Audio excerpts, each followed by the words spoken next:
오늘 금요일이기 때문에 금요 철야 기도회가 있습니다. 저녁 10시부터 12시까지 함께 뜨거운 기도로 또 하나님 기뻐하는 기도로 나아가길 원합니다. 우리가 새벽에도 기도할 때도 계속 이 개인적인 기도들도 하지만 공동체적인 기도도 같이 더불어서 해주시길 바랍니다. 아픈 환우가 계속해서 재활치료도 잘 받고 나음을 받을 수 있도록 또 사랑하는 성도님들 모든 삶의 현장에서 하나님 지키시고 보호해 주시기를 기도해 주시길 바라고, 더불어 이 나라와 이 민족들 그리고 우리가 함께 협력하고 있는 기관이나 선교하는 선교지를 위해서 기도해 주시기를 바랍니다. 케냐와 그리고 시에라리온 위해서 기도해 주시고 국내 선교지 위해서도 함께 기도해 주시기를 바랍니다. 날씨가 이제 언제쯤 9월이 되면 확실히 더워지겠죠. 이제 얼마 남지 않았습니다. 네. 오늘 읽은 민수기 24장 10절에서 25절 말씀을 통해서 제목은 만나지 말 걸 그랬어. 이런 제목으로 함께 나누기를 원합니다. 네, 잘못된 만남도 예전에 어떤 가수가 부르기도 했고, 브레이브걸스가 이제 제목을 말씀을 준비하면서 한번 찾아봤더니 브레이브걸스라는 걸그룹들이 만나지 말 걸 이런 제목이 있더라고요. 길에서 만나도 아는 체 하지 말자 뭐 이런데 노래를 못 들어보긴 했어요. 근데 그 가사를 살짝 보니까 그러더라고요. 그리고 만남 가운데 그런 게 있어요. 진짜 만나지 말았어야 됐다. 그러면서 요즘에 이슈가 뭐 오랫동안 되어 왔는데 갑질에 대해서 이야기를 많이 했는데 갑질에 하는 사람들은 자존감이 낮대요. 특별히 이 어렸을 때부터 뭐 외모나 무슨 여러 가지에 의해서 아주 낮은 자존감에 의해서 이제 그것을 해소할 것을 찾게 되는 것이 이제 후에 생겨난 지위와 권력이 생겼을 때, 그때 갑질을 행한다. 답은 안 만나야 된다. 갑질하는 사람을 피하라. 듣고 흘려야 된다. 그리고 안 만나는 게 답이다. 라고 말을 합니다.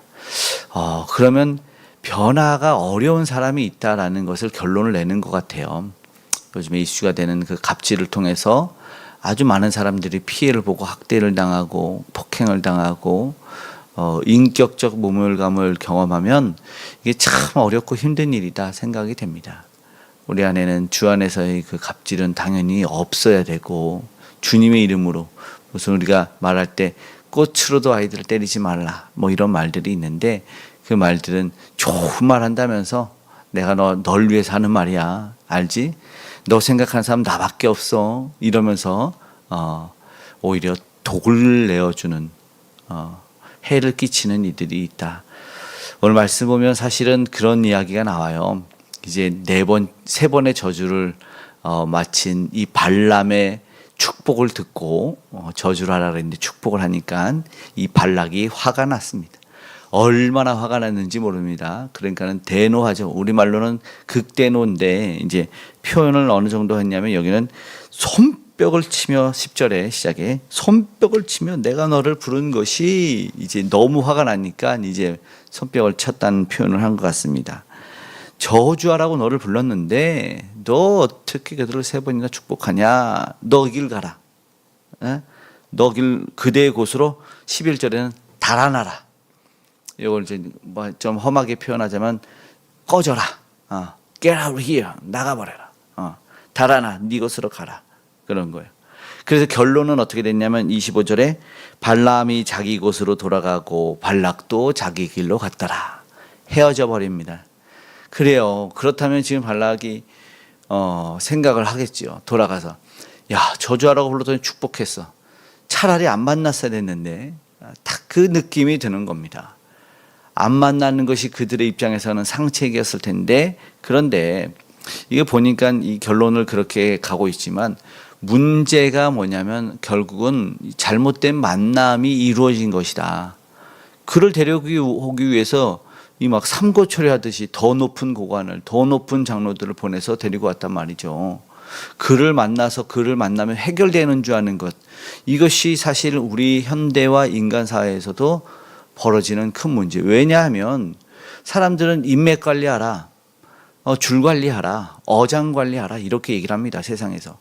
그러면 다 그것 틀린 말이 아닐 수 있어요. 그리고 정말로 사람을 통해서 역사하실 때 하나님께서도 그들을 통해서 큰 도움들을 베풀어 주십니다. 그런데 중요한 것이 빠질 수가 있어요. 세상 논리 속에서는 그러나 이제 그 만남이 삶을 결정한다라는 이제 이 철학가가 호주에 있는데, 그 사람은 종교 철학가가 얘기하는 게 뭐냐면, 인격 대 인격을 만났을 때의 삶은 거기서 행복을 느끼고 감사와 이게 축복을 경험하게 되는데, 그러지 못할 때가 있다. 그것은 인격과 그것이 만났을 때다, 이런 말합니다. 무슨 말이냐면, 사람은 사람으로 만나야 되는데 사람이 물질로 만나는 거나 명예로 만나거나 권력으로 만나는, 이게 잘못된 것이다 라고 말하는 겁니다. 헤어진 사람들도 보면은 데이트 폭력도 마찬가지죠. 예. 그런 경우도 역시나 사람과 사람이 만나서 인격으로 성장을 이뤄야 되는데 자기의 무언가를 채우기 위한 사람과 그것으로 만나기 때문에 그런 갑질 폭력이 나올 수밖에 없다라는 것을 보게 되는 것이죠. 이들의 만남도 사실은 우리가 알지만, 쭉 살펴보았지만 그런 만남이었습니다. 부인하지 못합니다. 내 것을 채우기 위해서 그 두려워했던 발락이 그 두려움을 제하고 나름의 무언가를 펼치기 위해서 데려왔던 사람. 그러면 이 잘못된 만남이었다는 것은 나중에 하나님도 탓해버려요. 그러니까 무슨 말이냐면 인정을 안 합니다. 이 잘못된 만남은 인정을 안 하고 다 역시나 탓을 합니다. 다 탓해. 우리도 신앙생활 하다 보면은 하나님도 탓해요. 왜냐하면 내가 얻어야 되는데, 내가 무언가를 이루어야 되는데 그것을 이루지 못했을 때는 하나님도 소용이 없어요. 하나님이 하라고 하지 않았냐, 하나님한테 내가 왔는데 안 주냐, 이런 식으로 잘못된 신앙을 비춰내는 것을 보게 되죠. 그러다가 간구하다 안 되면 등 돌리고 결국 탓해요. 하나님도 별 수 없다. 어떤 그 하등의 어떤 사람 정도로 평가하고 가버리는 경우가 많았어요. 이것이 뭐냐면 말씀드렸던 이 종교 철학자의 이야기처럼 인격적인 만남이 이루어지지 않으면 그럴 수밖에 없다라는 것입니다. 인격적. 오늘 보면 발락도 물론 이게 너무나 적나라하게 표현이 되어 있지만, 그 발락의 이야기를 듣고 발람이 얘기를 하는 것을 보면 그런 것이 되어 있어요. 하나님이 이렇게 해서 어떤 그런 것 같아요. 그러나 여기 보면 좀 이상한 얘기가 있어요. 그 얘기를 듣고 내가 너희한테 말 이미 했었는데, 12절에 그렇게 얘기를 했고요. 사신들한테 말했고, 근데 이상한 표현이 13절에 있어요. 가령 발락이 그 집에 가득한 은금을 내게 줄지라도 라고 표현합니다. 여호와 말씀과 은금과 무슨 소용인지 모르지만 앞에서 했던 말이에요. 22장에서 이 발람을 데려올 때 발람이 이런 표현을 했었거든요. 은금을 다 줄지라도, 이런 표현을 하는 것을 보면서 한마디로 이 복비라고 하나요? 많은 복비를 지금 제공이 됐는지 안 됐는지는 모르겠지만 이런 관계 속에 있었다는 것이에요. 그러니까 인격적인 것이 아니라 어떤 물질적인 관계, 계산적인 관계, 이것이 우리도 아는 잘못된 관계와 만남과 의도예요. 그거는 안 걸릴 수도 있지만 많은 경우 걸려요. 그래서 이 사람이 관계 속에서, 우리가 사람과의 관계 속에서 인격적인 관계가 이루어지지 않으면 어느 정도 이 사람은 나를 힘들 때는 뭐냐면 이용했구나. 이 사람은 정말 나를 생각해 주는 분이 아니구나. 자기의 이익만 딱 말하고 끊고. 전화가 올 때, 누군가에게 전화가 올 때 기쁠 때가 있고 꺼려질 때가 있고 이래요. 그러면 왜냐하면 꼭 아쉬울 때 전화하는 이 번호가 딱 울리면 받아야 되나, 또 내가 뭔가를 도와드려야 되나, 이런 전화들이 있잖아요. 그 우리는 또 인격적으로 주 안에서 받아서 또 도움을 드리겠지만 그런 일들이 있을 수 있다라는 것입니다. 우리는 뭔가 큰 저기를 했을 때 나는 공로 없어, 내가 한 거 없어 이러다가도 교회에서도 사실은 그렇게 합니다. 예? 물론 이해는 돼요. 얼마나 힘들었으니까 이야기를 하고, 내가 교회를 위해서 이렇게 수고했어, 내가 이렇게 헌신했어, 내가 어느 정도의 물질을 들여서 하는 게 이해는 됩니다. 그런데 이제 다 다 사라지고 그것만 남고 정말 그것이 목적이었다면 그러면은 다른 사람의 관계 속에서도 그런 관계가 형성이 되는구나라고 봐야 되고 또 하나님과 관계는 그는 도대체 어떻게 만들어졌을까를 되돌아보게 되는 것이죠. 아, 하나님이 정말 믿음으로 신앙으로 기뻐서 드린 것이 아니구나. 뭔가 자기를 내세우기 위해서 아니면 그 공로를 드러내기 위해서 그래서 여태까지 섬겼구나.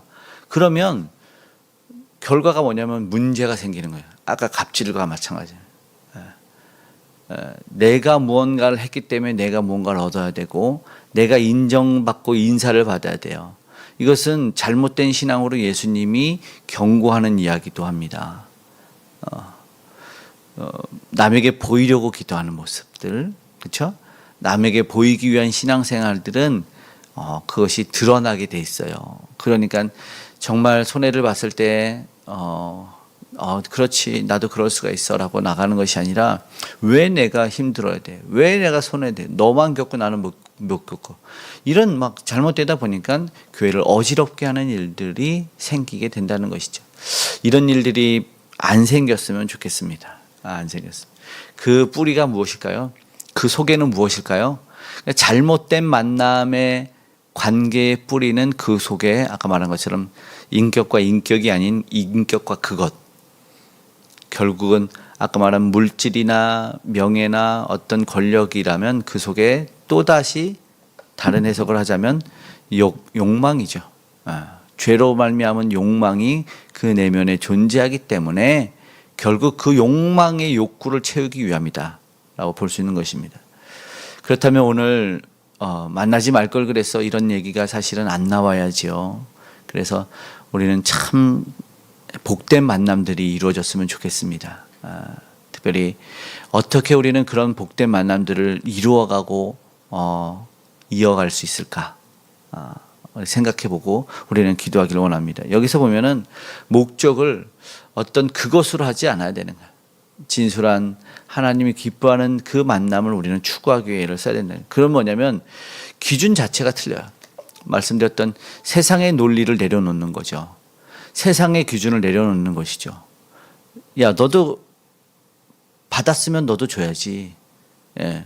우리가 이게 일반 상식입니다. 틀린 말은 아니에요. 축의금도 뭐 부의금도 받으면 주고 적어 놓죠. 나중에 되돌려 주기 위해서. 근데 이거는 받은 거는 적어 놓되 준 거는 적어 놓지 마십시오.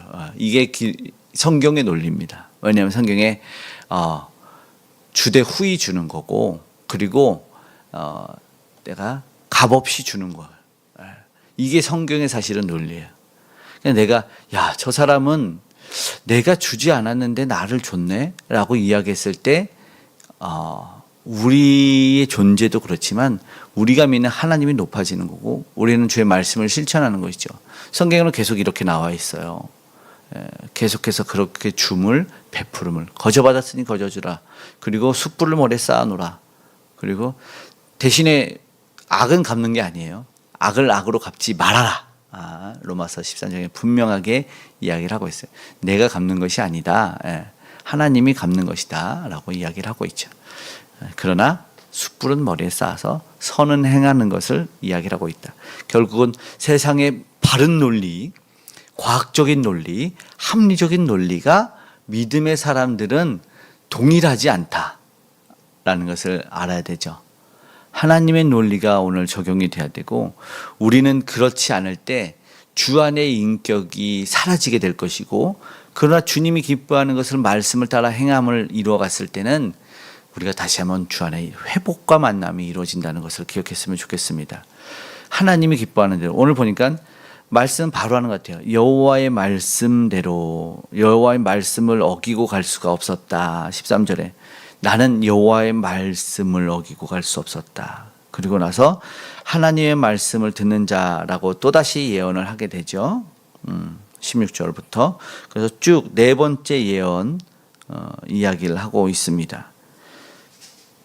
훗날에 그러니까 현재와 그러니까는 앞으로에 있어질 이야기를 예언하는데 여기서 중요한 이야기 이제 온전한 통치자를 너희들은 만나는 것을 이 백성은 보게 될 건데 진짜 중요한 만남을 얘기해요. 이게 오늘 우리가 생각할 결론인데 완전하게 통일한 곡은 이를 다윗을 이야기하지만 궁극적으로는 메시아를 말합니다. 예수 그리스도를 만나죠.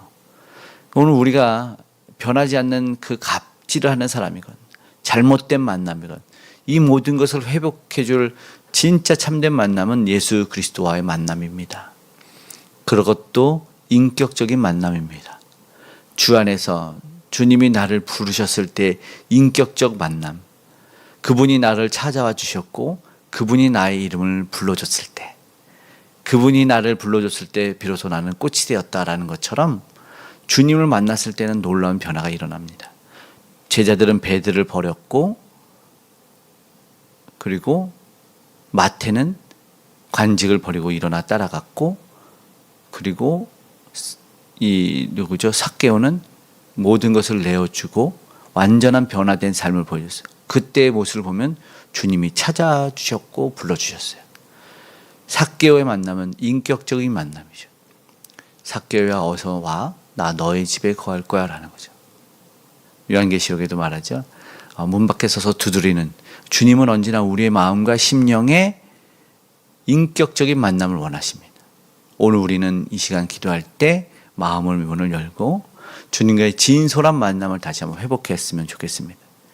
우리가 우리 되게 하고 우리를 자녀 되게 하고 하나님이 택한 백성으로 그리스도인으로 살게 하는 것은 예수 그리스도와의 진솔한 인격적 만남이라는 걸 기억하고, 주님, 내가 주님을 위해서, 주님은 오늘 나에게 무엇을 원하시나, 진솔한 만남이 있어지는, 오늘 여기서 궁극적으로 말하는 그 통치자, 17절에 말하죠. 한 별이 야곱에서 나오며 한 규가 이스라엘에게서 일어나서, 이렇게 말합니다. 오늘 그가 진정한 통치자이고 그가 모든 문제의 해결자이시며 그가 위로자이며 그가 우리에게 참된 기쁨과 만족을 주시는 유일한 분이 훗날에 예비되어 있다라고 발람은 이야기하고 있습니다. 오늘 우리에게 이야기하고 있는 것이죠. 그분을 만나야 된다. 그분을 만나는 것이 오늘 우리의 참된 해결이다라는 것입니다. 오늘 우리가 그가 눈을 떠서 본 것처럼 오늘 우리가 눈을 뜨고 그리고 마음을 열어서 그분을 영접할 수 있는, 주님과의 인격적인 만남을 복되게 이어갈 수 있는 저 여러분이 되기를 간절히 소망합니다. 아멘.